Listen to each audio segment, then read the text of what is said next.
Assalamualaikum warahmatullahi taala wabarakatuh. Bismillah, alhamdulillah, wassalatu wassalamu ala rasulillah wa ala alihi wa sahbihi wa mawalah. Amma ba'du. Allahumma salli ala sayyidina Muhammad wa ala ali sayyidina Muhammad. Syukur alhamdulillah kita bisa berjumpa kembali dalam channel ini. Semoga kita semua selalu ada dalam lindungan Allah Subhanahu wa taala. Dipanjangkan umur, disehatkan jasmani dan rohani, senantiasa diberikan rizki yang berlimpah oleh Allah Subhanahu wa taala. Salawat dan salam semoga tetap tercurah limpahkan kepada baginda Nabi sallallahu alaihi wasallam. Tidak lupa kepada keluarganya, kepada sahabatnya, kepada tabi'in tabi'atnya, juga sampai kepada kita semua selaku umatnya. Amin. Ya Allah, ya Rabbal Alamin. Hadirin sahabat beriman yang dirahmati Allah. Ada beberapa hadis yang menjelaskan tentang keutamaan sholat duha. Termasuk diantaranya, yakni menjadi ibadah sunnah yang mengundang rejeki serta jadi amalan penghapus dosa. Sholat duha adalah ibadah yang dikerjakan di waktu pagi hari. Waktu pengerjaan sholat duha dapat dilakukan setelah matahari terbit sampai menjelang waktu zuhur. Dalam sebuah hadis yang diriwayatkan oleh Bukhari dan Muslim dari Abu Hurairah radhiyallahu anhu berkata, Nabi SAW telah memberiku 3 wasiat, yaitu berpuasa 3 hari dalam setiap bulan, mengerjakan 2 rakaat sholat duha, dan mengerjakan sholat witir sebelum tidur. Hadirin sahabat beriman yang dirahmati Allah, beberapa jumhur ulama mengatakan bahwa sholat duha adalah sunnah. Bahkan para ulama Maliki dan Syafi'i menyatakan bahwa sholat duha adalah sunnah muakkad. Hadirin sahabat beriman yang dirahmati Allah, dalam kesempatan kali ini saya akan membahas tentang keutamaan sholat duha.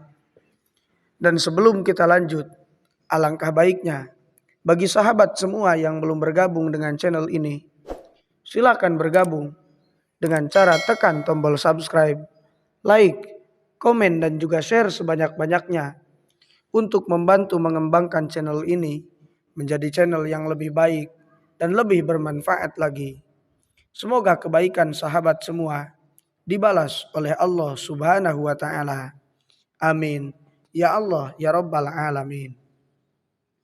Hadirin sahabat beriman yang dirahmati Allah, keutamaan sholat duha yang pertama adalah dicukupi kebutuhan hidupnya. Dari Abu Darda, ia berkata bahwasannya Rasulullah Shallallahu Alaihi Wasallam menjelaskan hadis qudsi. Allah Subhanahu Wa Taala berfirman, Ya bna Adam, irka li min awalin nahari arba'a raka'atin akfika akhirahu. Yang artinya, wahai anak Adam, rukuklah atau sholatlah karena aku pada awal siang sebanyak 4 rakaat, maka aku akan mencukupi kebutuhanmu sampai sore hari. Hadis riwayat At-Tirmidzi. Keutamaan yang kedua, akan diampuni dosanya. Dalam sebuah hadis dikatakan, Man hafadha ala suf'atid duha ghufira lahu dzunubahu wa in kanat mithlu zabadil bahri. Yang artinya, barang siapa yang menjaga sholat duha, maka dosa-dosanya akan diampuni walaupun sebanyak buih di lautan. Hadis riwayat Tirmidzi, Ibnu Majah, dan Ahmad.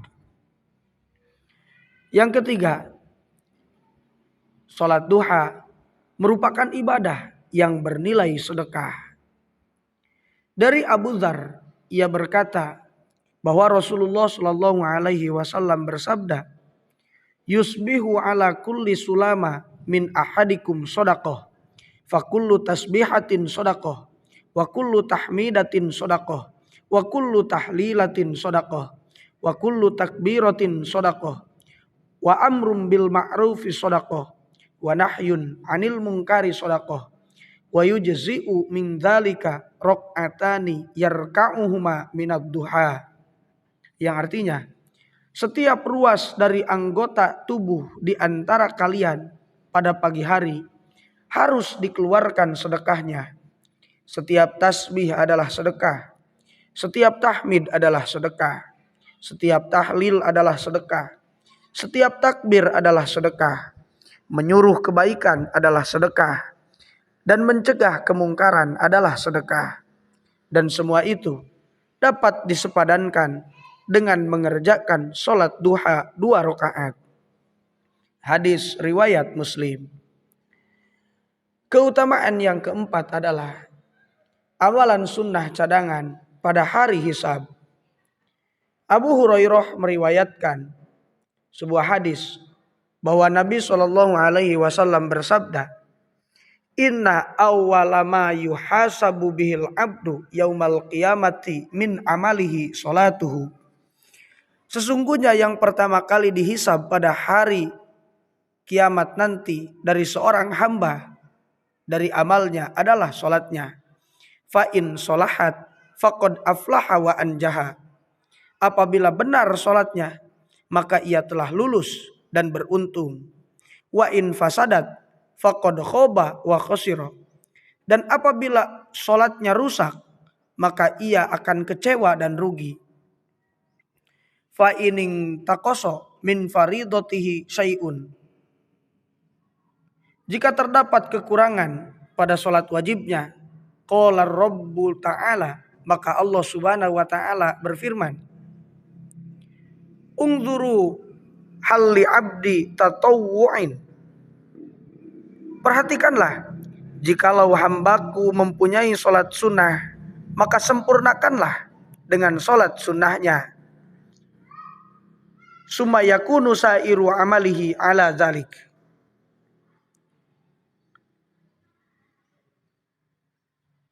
Sekedar apa yang menjadi kekurangan pada solat wajibnya, jika selesai urusan solat, barulah amalan lainnya akan diterima.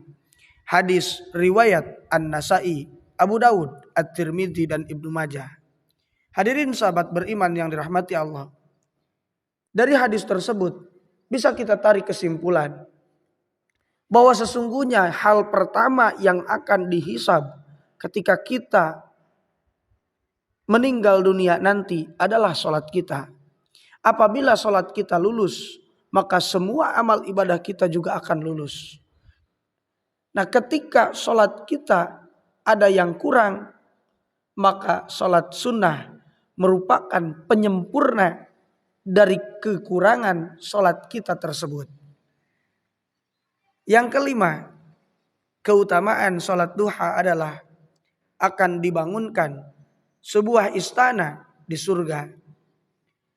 Hadis keutamaan solat duha lainnya berasal dari Anas bin Malik yang mengatakan bahwa Rasulullah Shallallahu Alaihi Wasallam bersabda, "Man sholat duha sintai asyarata rakaatan." Barang siapa yang mengerjakan solat duha 12 rakaat, banallahu lahu qasran min dhahabin fil jannah. Maka Allah akan membangunkan baginya sebuah istana dari emas di surga Allah Subhanahu wa Ta'ala. Hadis riwayat At-Tirmidzi dan Ibnu Majah. Hadirin sahabat beriman yang dirahmati Allah, itulah di antara beberapa keutamaan sholat duha. Sebetulnya ada banyak keutamaan tentang sholat duha yang akan kita dapatkan ketika kita rutin mengerjakan atau istiqomah menjalankan sholat duha. Semoga dengan menonton video ini menjadikan kita lebih semangat lagi dalam mengerjakan kebaikan dan lebih semangat lagi dalam mengerjakan sholat sunnah duha. Terima kasih sudah menonton video ini. Mungkin itu saja yang bisa saya sampaikan. Semoga bermanfaat. Wassalamualaikum warahmatullahi wabarakatuh.